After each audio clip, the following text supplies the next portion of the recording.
Hola, muy buenas tardes, me presento, mi nombre es Nicolás Tavares, junto aquí con mi compañero Ferdi Hernández González, ambos estudiantes del Liceo Manuel Blanco Escalada, ubicada en la comuna de Caldera.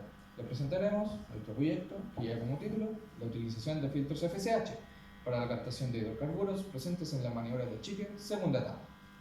Caldera es un puerto minero, pesquero y acuícola. Una de sus playas más visitadas al año es la playa Mansa.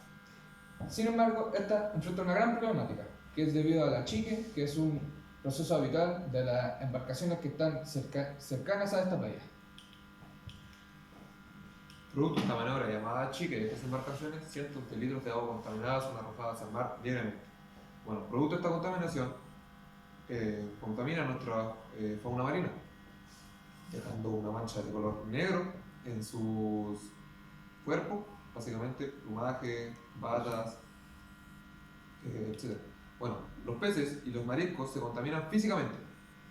Bueno, estos se maculan en nuestra boca, dejando un olor y un sabor básicamente a petróleo. De ahí nace nuestra pregunta. ¿Somos conscientes de la importancia del agua y del cuidado de esta? ¿Y qué hacemos para revertir la situación? Bueno, en el año 2018 diseñamos nuestro primer prototipo, el cual llevaba como título Captación de la contaminación por microplásticos e hidrocarburos presentes en la agua costera de la bahía de Caldera, Playa Mansa. Bueno, nuestra experiencia tuvo un tiempo de duración estimado de 8 meses y medio, de abril a noviembre del año 2018, arrojando muy buenos resultados tanto en la captación por microplástico que por hidrocarburos. Ya en el año 2019 decidimos evolucionar nuestra primera idea a el filtro FSH, filtro de cabello humano, el cual está compuesto de un filtro de 2 micras, envuelto con medio kilogramo de cabello humano, nuevamente envuelto con esta gasa de uso medicinal y fijado con esta malla de netlón. Esta es instalada estratégicamente en la salida de la bomba de chique y es aquí donde pasaba toda esta suciedad antes pedida.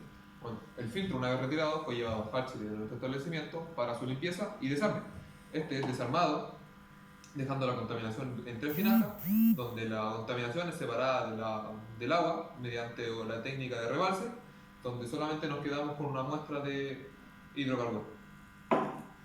Tras semanas de investigación, llegamos a la conclusión de que el filtro FSH sí sirve para la captación de hidrocarburos presentes en las maniobras de achique ubicadas en la comuna de Caldera. Muchas gracias.